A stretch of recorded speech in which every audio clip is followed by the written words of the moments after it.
got into studying gender and sports? My father was a high school basketball coach. I'd always start with that, and I was raised as the only boy in a family with two sisters in the 1950s and 60s, and was told that sports were for boys and cheerleading was for girls, and you know, so I think I developed a lot of my early identity around the notion of being a basketball player, and turned out to be not a very good one. So I mean, I think that created the tension in my own sort of life trajectory to start thinking about sport critically. And so when I got into graduate school, by the time I got into graduate school, I had gotten really turned on to feminism, and that really started as an undergraduate. And when I was trying to figure out what to write a dissertation on, I knew it was going to be something on men and masculinity, but and I wanted to do something actually on male sexuality, but my advisor, Bob Glauner, told me that's a bad idea, and he said instead, he recalled that I had recently written a little short story based upon my life experiences with my crashed basketball career and my crashed masculine identity with my crashed basketball career. And he said, you should write a dissertation on that,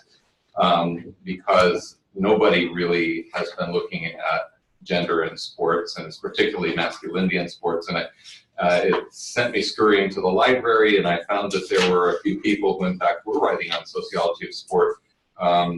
Stan Eitzen, George Sage, some of the folks who were the pioneers of sociology of sport,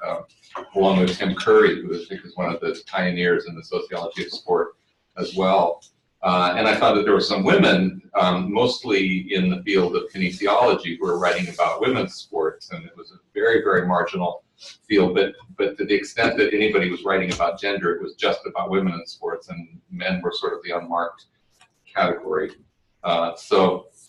Glauner, who had been a sociologist who really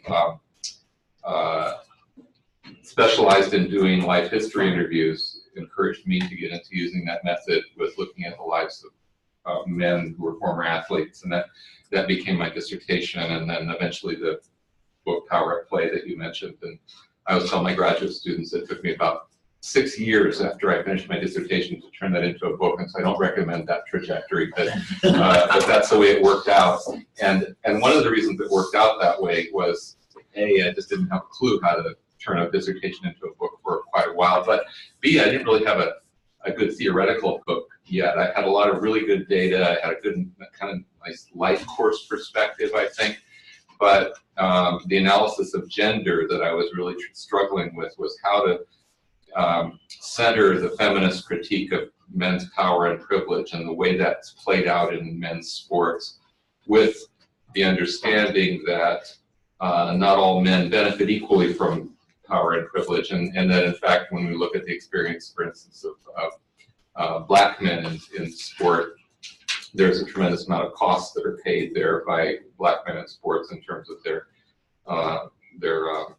health issues and reproduction of class and racial inequality. And one of the members of my committee was Harry Edwards, who of course was one of the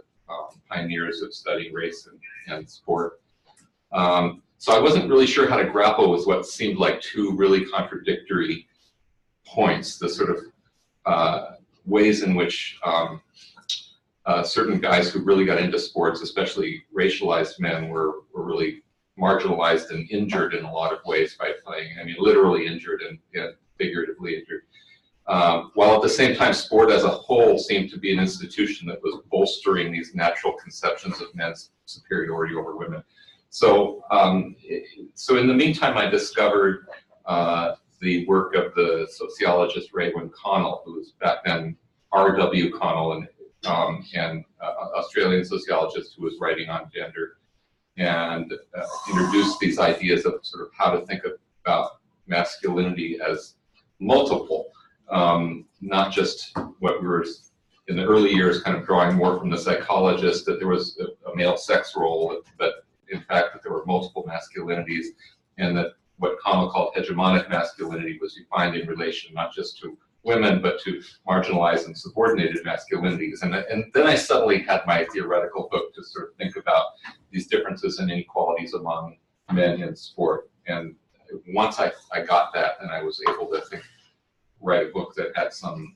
theoretical depth to it, in addition to what I thought was, I still think was some pretty interesting empirical stuff. And